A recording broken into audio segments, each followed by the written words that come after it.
హల్లెలూయా! దేవునికి స్తోత్రం. సృష్టికర్త అయిన యేసుప్రభు వారు పరిశుద్ధ గ్రంథం నుండి ఈరోజు మన కొరకు ఇస్తున్న వాగ్దానం అపోస్తలుడైన పౌలు కొరింథీయులకు రాసిన 2వ పత్రిక 5వ అధ్యాయం 17వ వచనం. కాగా ఎవడైనను క్రీస్తునందున్న ఎడల వాడు నూతన సృష్టి, పాతవి గతించెను, ఇదిగో క్రొత్తవాయెను.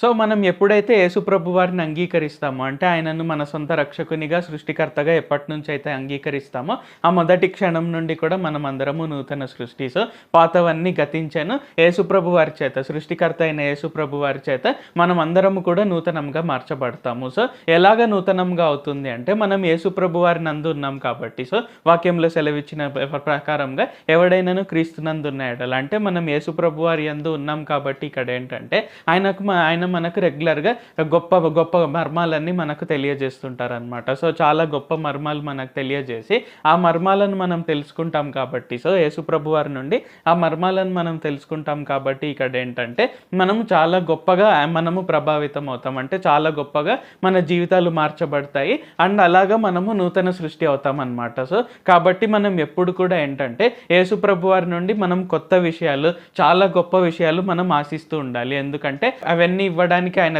సమర్థుడు. And at the same time ఇక్కడ ఏంటంటే అది ఇవ్వడానికి ఆయన కోరుకుంటున్నారు కూడా. సో అందుకనే ఇక్కడ ఏంటంటే మనం యేసుప్రభు వారి నుండి ఎల్లప్పుడూ కూడా మనం రెగ్యులర్గా కొత్త విషయాలు, చాలా గొప్ప విషయాలు ఆశిస్తూ మనం వాటిని పొందుకుంటూ సృష్టికర్త అయిన యేసుప్రభు వారి చేత మనం ఆయన స్వరూపంలోనికి మార్చబడి మనం అందరం కూడా నూతన సృష్టి అవుతాము. సో అలాగా మనం నూతన సృష్టి అవుతాం కాబట్టి మనం రెగ్యులర్గా ఆయన యందు ఉండాలి. ఆయన నుండి కొత్త విషయాలు, చాలా గొప్ప విషయాలు మనం పొందుకుంటూ ఆయన స్వరూపంలోనికి మార్చబడతాము. ప్రార్థించుకుందాం.